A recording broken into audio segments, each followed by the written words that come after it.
Leitura do Evangelho de Mateus, no capítulo 9, versículos 16 e 17. Diz o Senhor Jesus: Ninguém deita remendo de pano novo em roupa velha, porque semelhante remendo rompe a roupa e faz-se maior a rotura. Nem se deita vinho novo em odres velhos. Aliás, rompem-se os odres e entorna-se o vinho, e os odres estragam-se. Mas deita-se vinho novo em odres novos, e assim ambos se conservam. O Senhor Jesus, nesses curtos versículos, ele nos traz um ensinamento profundo a respeito de religião, a respeito de conduta, a respeito de valores. Ele pega de hábitos simples, dos quais até não se usam mais, né? Não se usam odres para colocar vinho, pelo menos não de maneira geral. De repente, se você for em alguma área que produz vinho artesanal, você vai encontrar algo assim, mas mais de forma excêntrica do que convencional. E também, hoje, na maior parte dos lugares, não se remenda a roupa, né?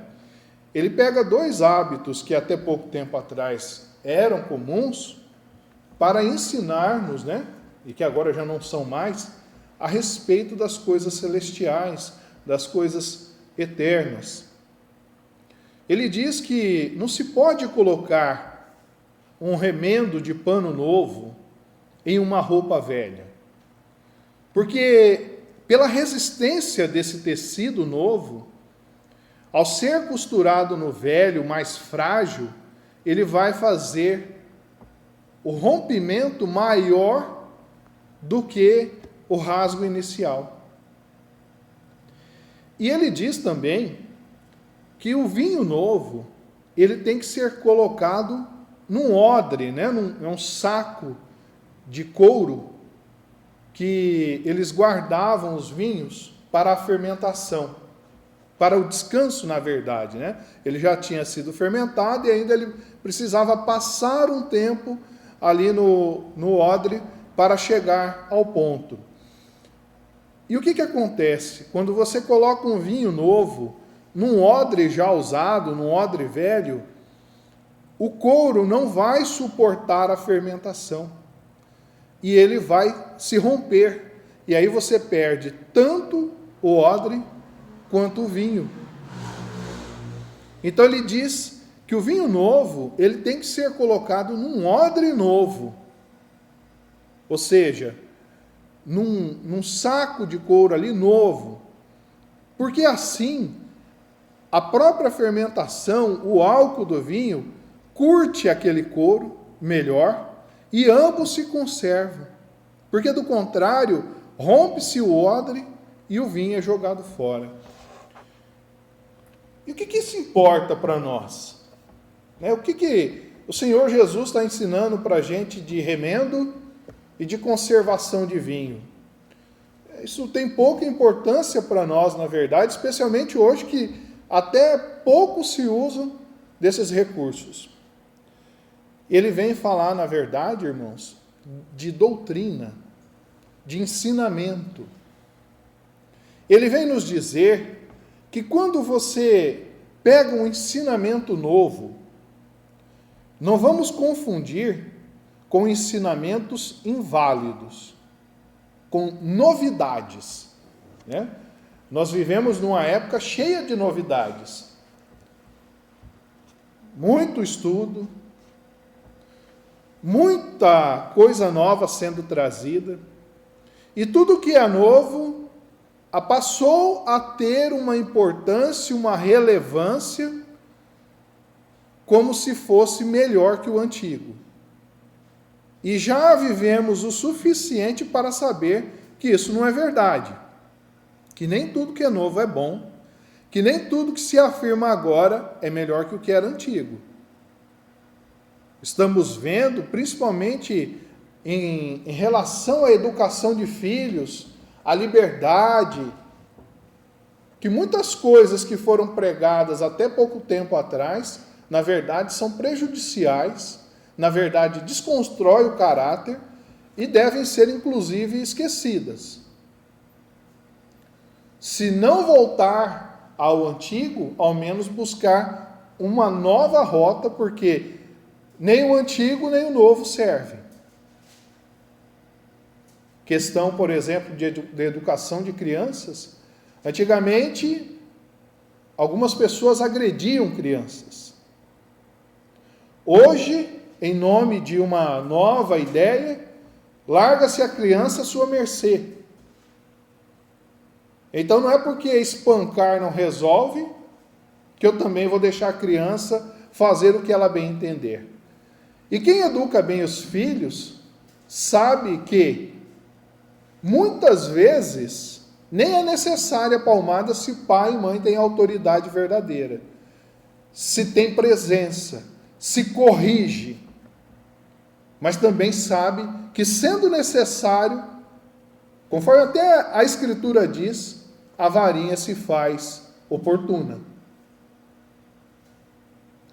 E é certo que muitos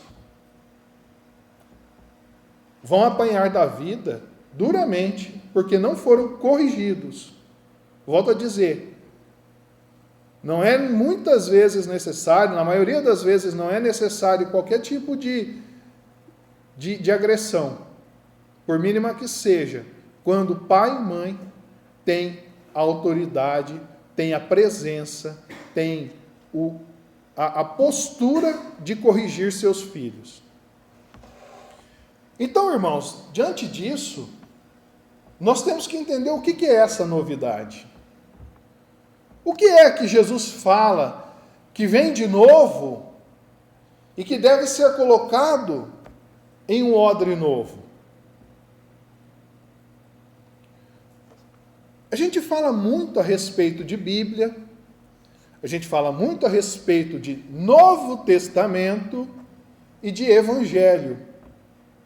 Mas às vezes, até mesmo essa palavra passa a não ter um efeito em nós que seja o efeito desejado.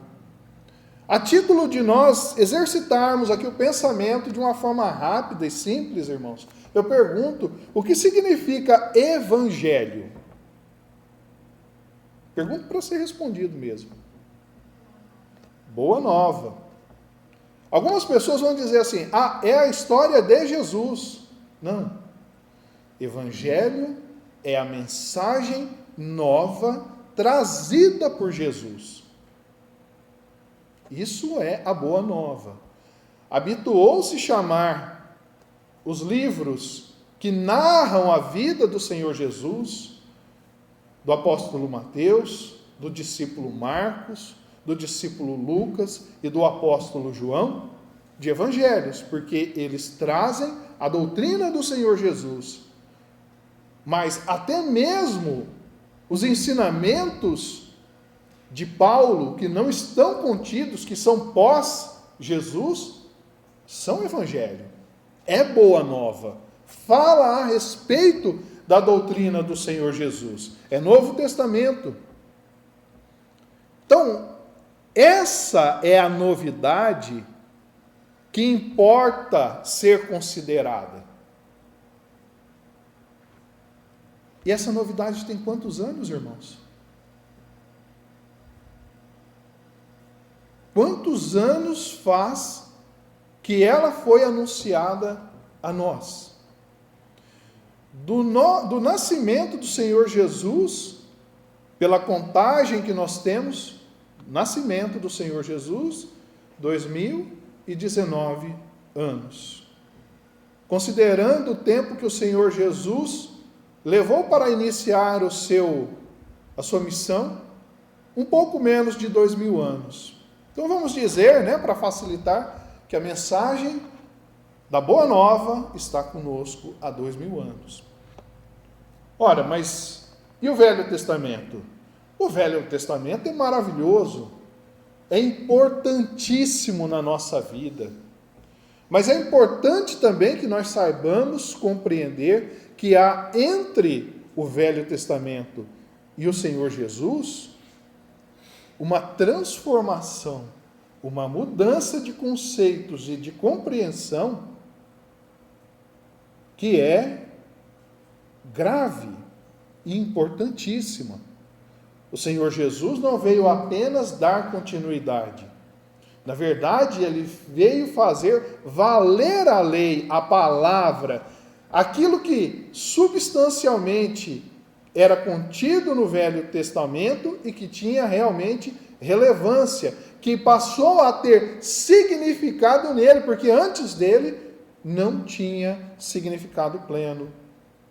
Tinha caráter disciplinar, tinha caráter de instrução, mas ainda era velado. Ainda não havia sido revelado pela boa nova do Senhor Jesus. Muito bem, então nós temos uma boa nova de 2000 anos. E quem somos nós em relação a ela? Nós somos os odres, ou somos a roupa a ser remendada. E como é que nós estamos perante essa novidade, irmãos? Nós somos odres velhos ou odres novos? Nós estamos prontos para receber a palavra do Senhor? Porque, irmãos, 2000 anos se passaram e para nós parece muito tempo. Mas se nós observarmos a humanidade e as transformações que ela precisou e que precisa ainda viver, 2000 anos é pouco tempo. É bom para nós meditarmos, é bom para nós pensarmos, mas em termos de humanidade é pouco tempo. Porque, conforme eu disse aos irmãos, até pouco tempo atrás, remendar roupa era convencional. Hoje já não é convencional. Usar odres era também comum. Hoje já não é mais, pelo processo de industrialização. Disso nós podemos perceber que, se o homem sequer se livrou de hábitos cotidianos tão antigos, como é que ele receberá a palavra de Deus? Vamos retroceder um pouquinho mais. Nós somos, por exemplo, considerando o Brasil um país alfabetizado. A título de estatística, sim, né? De repente, para conseguir figurar bem junto aos órgãos internacionais, nós dizemos que sim. Mas quando nós olhamos, por exemplo, a alfabetização funcional, aquela que de fato faz diferença, a pessoa lê e entende, ou se ela não entende, ela busca as maneiras de compreender, nós somos muito falhos ainda. Quando nós olhamos para uma questão ainda mais grave, porque não adianta eu saber ler e compreender o que eu leio, interpretar aquilo que está escrito, se eu não tenho o hábito de ler.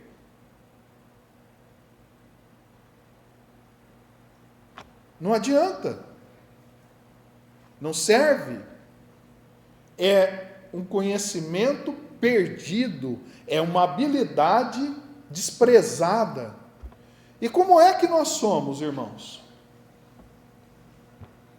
Ruins nesse aspecto.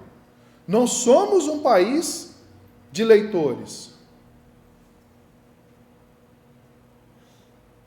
Pode observar, irmãos. Isso não faz parte só da estatística.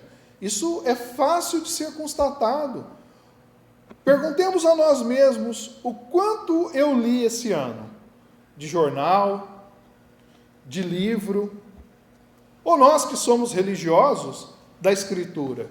Se eu fosse colocar na ponta do lápis, nós que estamos encerrando o 7º mês do ano de 2019, quanto eu teria lido da Escritura?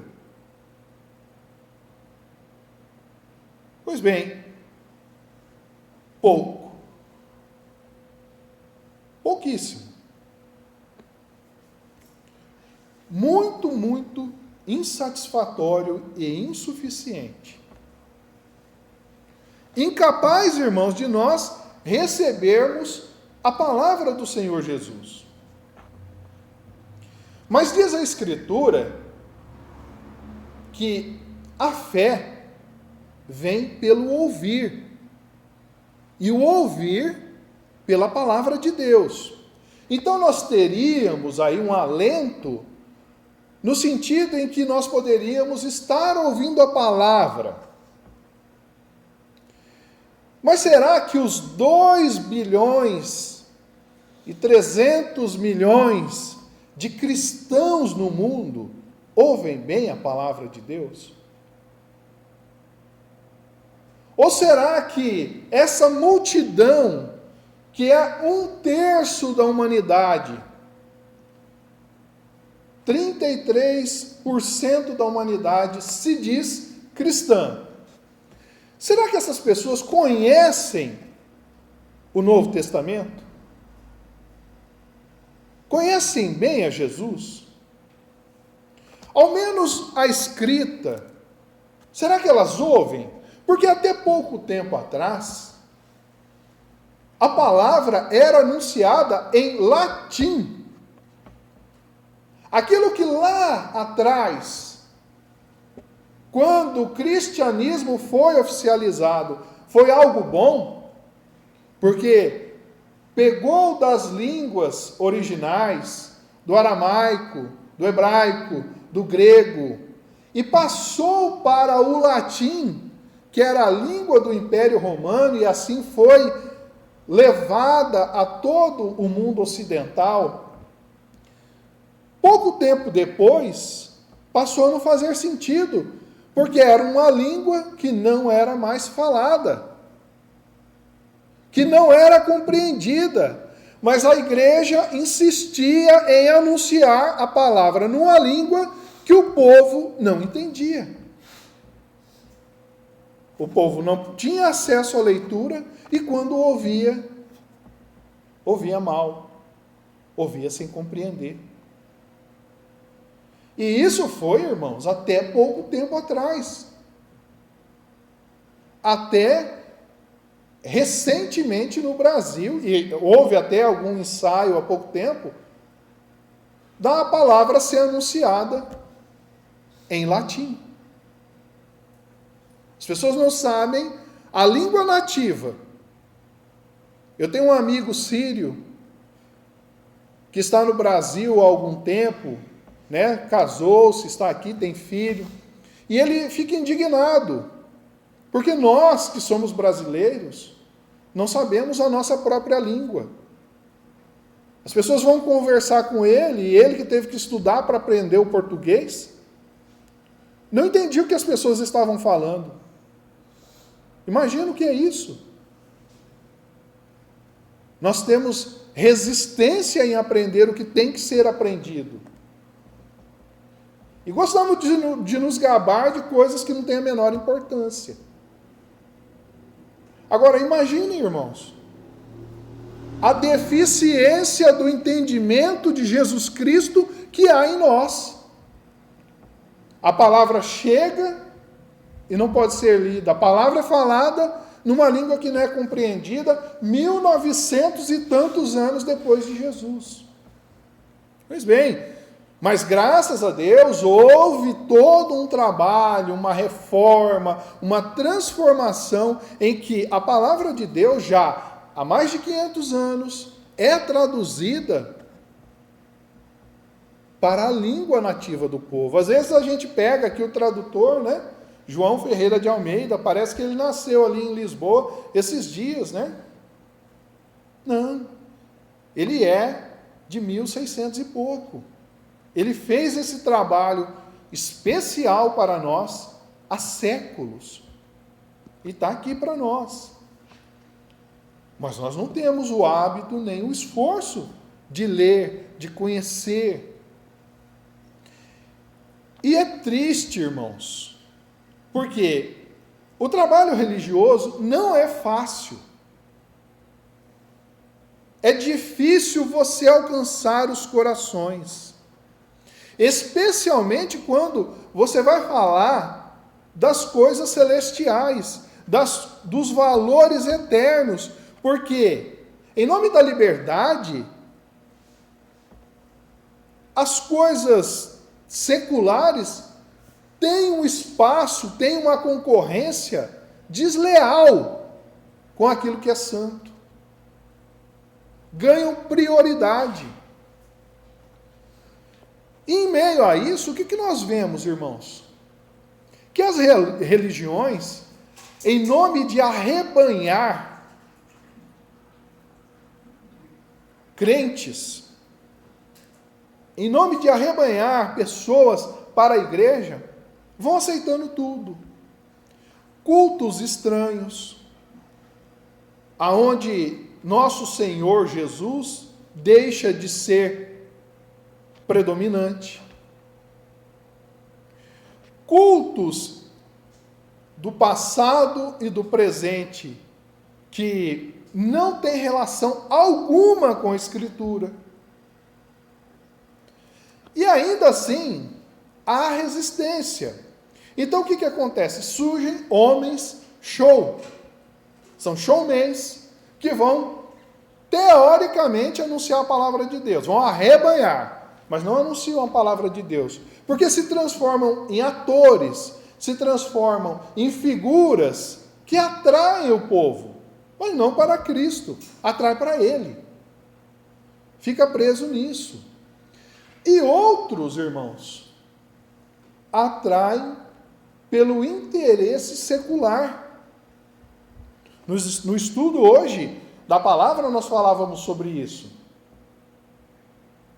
As pessoas vão justamente à igreja procurar amparo financeiro, pedir para Deus ajudar, o que não está errado, mas que é o mínimo do que nós teríamos para encontrar junto de Deus. Vão procurar a cura física, que é justo, mas que alcançada, a alma doente fica satisfeita. Se curou o corpo, o que tem a alma? Eu curo o corpo para viver as coisas temporais.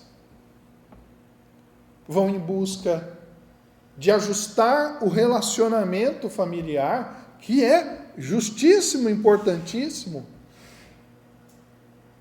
mas que diante do nosso relacionamento com Deus, segundo o primeiro mandamento, amar a Deus sobre todas as coisas, é secundário. E aí, muitas vezes, tendo o relacionamento familiar ajustado, se esquecem de Deus. Percebem que essa mensagem nova, que tem 2000 anos, é novíssima. Porque, irmãos, o Senhor Jesus veio trazer uma nova etapa, uma nova era, um despertar. Quando ele suspira na cruz e o véu do templo se rasga, isso é emblemático, isso é poderoso. Diz que o povo de Deus, a partir de então, pode alcançar o santo dos santos, estar separado. Mas nós estamos assim. Nós não conhecemos a palavra de Deus, nós não lemos a palavra de Deus, se lemos não entendemos e ouvimos mal. Será que realmente no mundo há 2 bilhões e quase meio de cristãos? Ou há pessoas que por uma conveniência, porque nasceram num meio que oficialmente é cristão, se dizem cristãos? Não são odres velhos, irmãos? Não somos nós odres velhos? Dá para a gente saber. O Senhor Jesus diz que quando você coloca um vinho novo num odre velho, ele se rompe e o vinho se esvai. Como é que nós recebemos a palavra de Deus? Ela entra dentro de nós e conserva-se e nos conserva?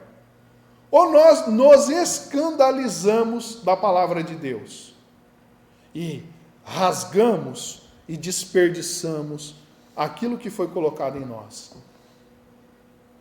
Como é, irmãos?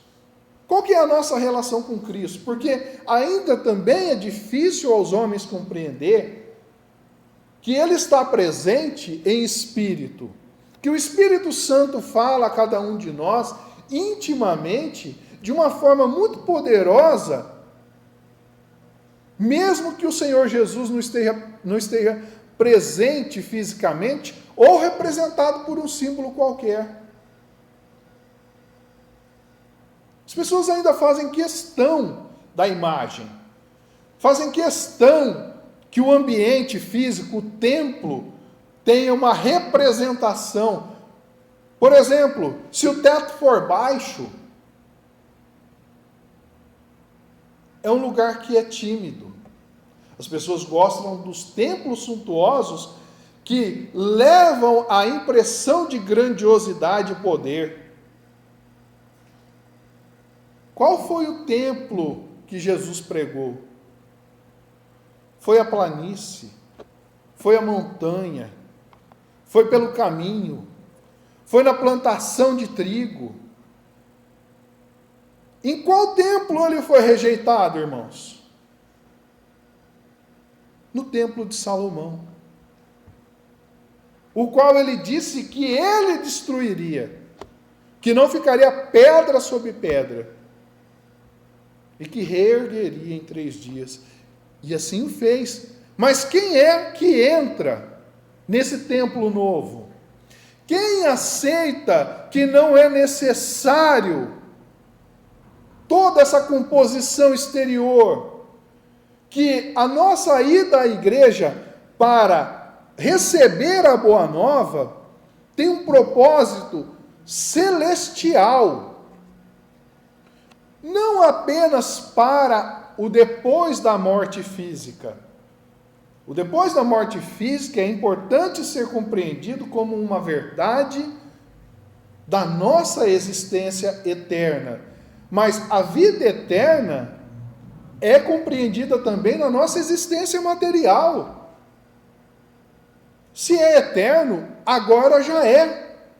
Aqui nós vivemos também as coisas eternas. Portanto, convém que cada um de nós dê mais atenção para os valores eternos.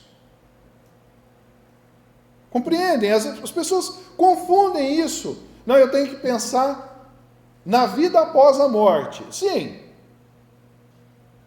E aí acha que o agora não tem importância. Mas o agora é o momento que Deus te oferece, sob circunstâncias especiais, para você ser aperfeiçoado. A Escritura, principalmente no Novo Testamento, principalmente na palavra de Paulo, nos fala do aperfeiçoamento. Então, não é para esperar para depois, é agora. E o agora, irmãos, deve ser observado segundo o ponto de vista dos valores eternos, que estão no plano físico e no plano espiritual. Ou será que o Senhor Jesus, ao vir ao plano físico, se corrompeu? Muito pelo contrário, ele valorizou aquilo que estava com ele. Assim devemos ser nós, irmãos. E devemos olhar para nós mesmos. Eu estou na igreja. E estar na igreja, por favor, não é estar no templo apenas. Estar na igreja é fazer parte de um corpo celeste, de um grupo de almas, tanto do plano físico, quanto do plano espiritual, que alcançam um novo entendimento, que alcançam uma nova experiência, que sublimam, irmãos. Deus tem nos chamado, Deus tem falado conosco, e tem oferecido coisas santas, maravilhosas, especiais, que simplesmente não são aproveitadas por nós, porque ainda somos odres velhos. Mas nós poderíamos sim, irmãos, viver das coisas celestiais, provar do maná, do pão que cai do céu, que é Cristo. Podemos, irmãos, beber da fonte viva que Jesus falou à mulher samaritana, enquanto estamos no plano carnal, mas vivendo em igreja, ouvindo a boa nova, basta que nós sejamos odres novos. E para ser odres novos, nós temos que deixar o velho. Nós temos que ser menos resistentes. Nós temos que olhar para coisas diferentes. É dito, né, hoje nas mídias, que é loucura imaginar fazer ou alcançar algo novo, fazendo tudo do mesmo jeito, fazendo como era antes, como era velho. Se não está dando certo, se você não tem alcançado a comunhão com o Espírito Santo em plenitude, porque às vezes nós temos um lampejo, às vezes, por misericórdia de Deus, Ele invade a nossa intimidade espiritual e fala: olha, meu filho, como isso é melhor. Olha aqui, criatura, como o teu Criador te ama. E aí a gente, surpreendentemente, tem uma experiência feliz. Não pela nossa abertura, mas porque, pela misericórdia de Deus, é nos enfiado goela abaixo. Então nós precisamos, irmãos, nos abrir mais para isso. Pela fé. Por que pela fé? Todas as vezes que nós falamos em fé, sugere algum tipo de limitação, de idiotia, né? Como se as pessoas que têm fé fossem supersticiosas. Nós precisamos separar essas duas coisas. Crendice não é fé. Superstição não é fé. Fé parte do princípio que muitas coisas nós não compreendemos. Muitas coisas estão além do nosso alcance. Eu vou dar um exemplo aos irmãos. Você vai ao médico para se tratar. Ele te examina, faz o diagnóstico e o prognóstico. E você crê na palavra dele. E por que você crê? Você compreendeu qual era a composição do medicamento que ele te deu? Não. Você compreendeu o mecanismo, o processo que aquilo ali vai causar em você para que o tratamento tenha efeito? Não. Mas você dá fé que aquilo vai funcionar e segue as orientações. Assim é a palavra de Deus. Nós falamos de Deus, mas provavelmente nós não temos um lampejo da grandeza do Pai.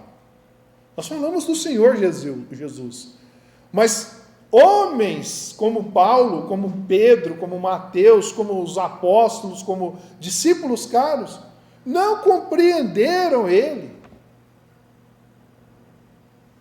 E ao longo do processo é que foram despertando. E nós? Portanto, a fé é o que nos leva a esse estado maior que, pela nossa compreensão, pela nossa razão, pelas nossas virtudes, nós não alcançaríamos. Então é necessário ser um homem novo, um homem de fé, permitir-se Permitir-se o quê? Autoflagelo? Permitir-se o quê? Dar todo o seu dinheiro? Permitir-se o quê? Permitir-se ouvir. Ouvir integralmente. Ouvir com qualidade. Ser um homem novo. Para encerrarmos, vamos trazer aqui um trecho da segunda epístola de Paulo aos Coríntios, que nós lemos aqui no estudo de hoje, e que é importantíssimo para isso que nós estamos falando. Paulo diz assim que, se alguém está em Cristo, nova criatura é. Nós somos novas criaturas? Ou será que a cada dia, irmãos, aquele homem velho mostra as suas garras, a sua cara, os seus milindres, o seu orgulho, a sua mediocridade? Assim que, se alguém está em Cristo, nova criatura é. As coisas velhas já passaram, eis que tudo se fez novo. Irmãos, com certeza, muitos homens, ao longo da história, chegaram nesse estado. Muitos. Homens que venceram o mundo e se encontraram com Cristo. E trabalharam ardentemente para que nós recebêssemos essa promessa, essa palavra, essa boa nova. Cabe a nós agora, irmãos, o esforço mínimo, a resignação, para que essa palavra encontre espaço, encontre ressonância, encontre em nós um homem novo, um odre novo. Que o Senhor Jesus deite em nós vinho novo e que Ele encontre em nós condições de se conservar e de nos conservar. Que Ele nos abençoe.